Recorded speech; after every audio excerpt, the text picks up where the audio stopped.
Hi everyone, this is Dan with Syntax, and today we're going to be going over our locators in Selenium Part 2. Again, please watch our previous video on locators Part 1.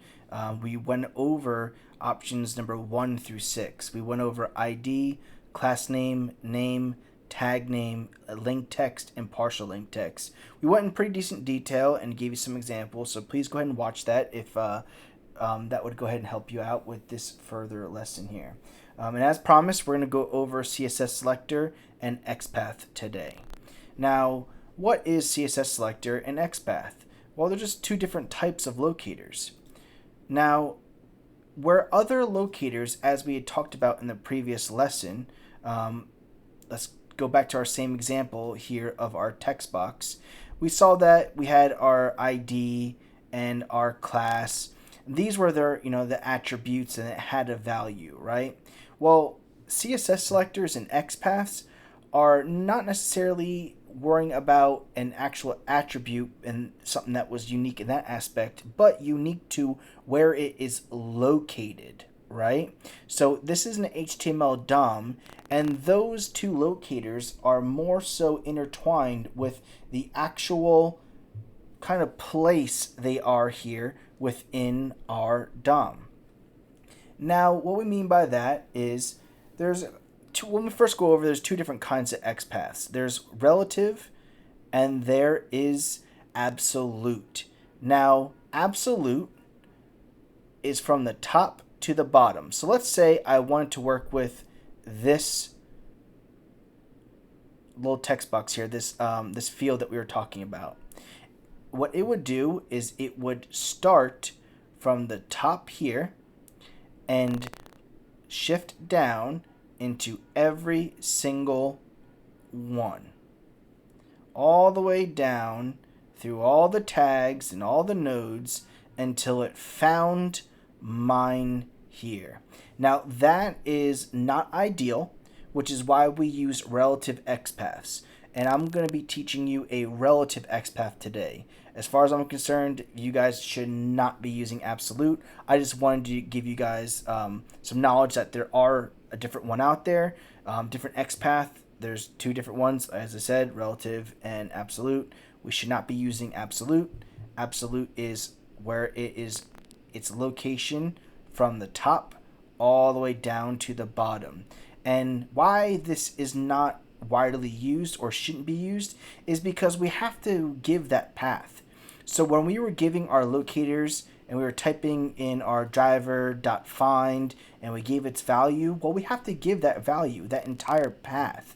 And if that path ever changed down the line, well, that means that what we had written down over here, our path to this element, will no longer be true and it won't work anymore, which is why we don't like to use absolute. But we're going to do relative. Now, relative is we can go ahead and see how we have ID and class. We can use any attribute in a particular element and just go from there. It'll find exactly where it is in the DOM without having to go from the top all the way to the bottom. It just zooms through and goes directly to where we need to go, not step by step by step by step by step. So that is relative XPath. Now, CSS selector is something that's very similar to XPath in the way it's written, but it is different. Now, we see here we have CSS styles. CSS is a part of how we build web applications, okay? Now, CSS is native to these browsers here, okay? It's a part of how we build them, and we can use that as a way to select things as well. Now, CSS selectors are a little bit faster because I had just mentioned that they are native to the browsers. They're already a part of the browser. It's in its makeup, right? So it's a little bit faster and easier to use. Now, I'm going to go over how do we write them, okay? Because remember, I said we have to give the path. Now, with an XPath, let's say I want to use this full name right here, this box. Well, let's say I want to use the attribute of, let's say ID. let's say I want to use this ID attribute, but I'm going to do it in an XPath form. We have to write it in a particular way, and I'm going to show you how to do that. So if I was going to do, let's say, we'll say name field. Actually, you know what? I'll just type it all out for you. It might be a little bit easier to see it all work together. So if I did driver dot find element, and again we do by dot, and then we're going to find it by way of what? XPath. So now we have to write that in here. So what I'm going to do is write it just like this. We do 2 forward slashes, and then we give the tag name. And we saw our tag name is input. So we do input. Then we have 2 square brackets. Okay, so you guys follow me so far? Let's go ahead and write this out over here too so we can see no problem. All right, so we have 2 forward slashes. We have our tag. We have 2 square brackets. Then we have to have a @ symbol inside here. Okay? So what we do that for is we need to let it know what attribute are we going to use. Well, as I said, I want to use the ID. So, okay, great. And I see here that ID is username. So I'm just going to go ahead and copy this.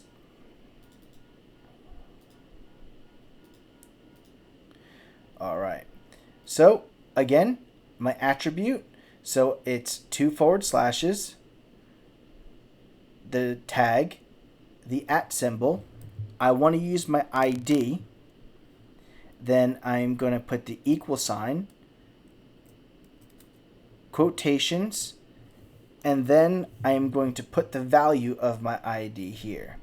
Now this is how we write an XPath. Okay? So I have my forward slashes again. Now 2 forward slashes means relative. Okay? And if it was just, let's say I had 1 slash and then maybe it was, body, another slash, it was, div, another slash, hello, this is absolute, right? We don't want that, right? So if it had 1 slash like this between every single item, that's an absolute XPath. We don't want that. Okay, but for relative, we use 2 forward slashes. We have our tag. We have the @ symbol, and this is all within inside our 2 square brackets. And we have our attribute that we chosen, which was ID. And then we put that ID equals, and we have double quotations, and we put the value of that ID inside the double quotations. So let's go ahead and finish that off here. We're going to do @ID equals quotes. We're going to put the value of that in there, and then we are going to do, single quotations works best here. And then we're going to do, again, like our other example, we're going to do the send keys and type in, we'll do hello again. Keep it same. Okay, so I should be going to my text box URL, like in our previous example, and my driver should find the element by XPath, and it should find that name field by the way of XPath. And I just show you how it was written. And again, XPath isn't so much worried about its class or its ID. I could have used type as text. I could have used maybe placeholder as full name, and how that would be written is, again, we had @placeholder, and then I think it was full name was the value. So again, we just need to use any attribute that we see and its value. But I just chose ID just to kind of get you guys, a similar feel, so you're not going anything too crazy, because we did use by IDs in other reference, but now we're going to use it in way of XPath. But again, like I mentioned, we can use any attribute and its value. So let's go ahead and run, and it should go ahead and find everything that we need it to do. All right. Let's go here. And it found it, and it typed in hello. Okay, so that's what we wanted to do. And we were, again, worried not about its one particular attribute, but its location here in the DOM by way of position. And that's how it found it. It found it by the ID. It found it exactly where we wanted it to go. And I could have done it again, like I said, placeholder as well. Now, CSS selector. Same thing. It's where its location is. And there's a few more differences between XPath and CSS selectors. Now, when we get into something called advanced XPaths, which we'll talk about in a future lesson, we can, skip. We can maybe find this element and then maybe go up a couple or go down a couple. We could kind of go backwards and forwards here within the DOM per the location. But CSS selector can only go forwards here, down the DOM, not backwards up towards the DOM like XPaths can. There's a few other kind of methods and other differences, but those are a little more advanced concepts, and we'll talk about those in a future lesson. But again, I'll just kind of show you what a CSS selector is and how it's written. Now, if I want to use the same text box here, and I wanted to kind of use the same ID and everything, it's written very, very similarly. All we do for a CSS selector is, I'll keep this here so we can see this as an example. I'll go ahead and comment that out. But if I did driver dot find element, and then we do by dot CSS selector. Okay, and again, CSS selector. See these styles? These are all CSS styles. We can do kind of cool stuff with that later. We'll talk about that in a future lesson. But we're going to go select this by way of CSS selector, by way of pretty much it, by way of here in the DOM in its position. Okay, just like we did with an XPath. And how we write that is very simply pretty much the same way as an XPath, but we leave a few things out. So where XPath we had slashes, we don't do that. We just simply put the tag name. We have our square bracket, and then where we would do the @ symbol, the shift number 2, we don't do that with CSS selectors. We simply just put the attribute we want to use and single quotations and its value. I'm going to paste that here. So we see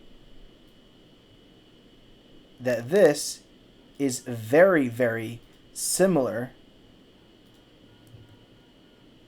to our XPath here. I'm gonna post it just kind of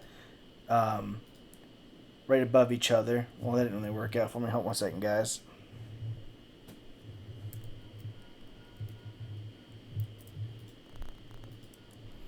Put that here for you.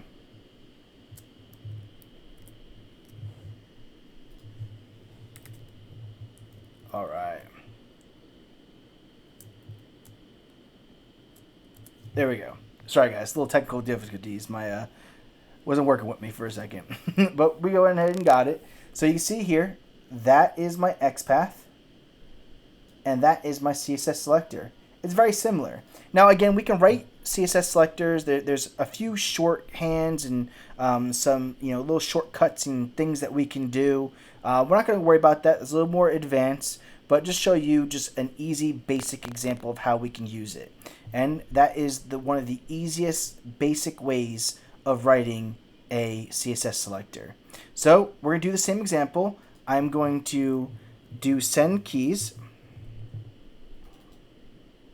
And then I want to type in, we'll say, good class. We'll type that in. We'll type in good class. All right. So it's going to go ahead and find it by its CSS selector and type in good class. Let's go ahead and run that. And there we go. Good class. All right, guys. So that's XPath and CSS selectors, whereas the other elements are specific attributes we want to use, whereas XPaths and CSS selectors are, yes, using those specific attributes to help locate what we want to use, but it's reading from kind of the top to the bottom in where it's location. And we can kind of cut through that with relative XPaths of getting right to where we want to go per its location here in the DOM. And we did the same thing with the CSS selector as well. All right, guys. So that's it for XPath CSS selectors. And you guys have a good one and happy coding. All right. Goodbye.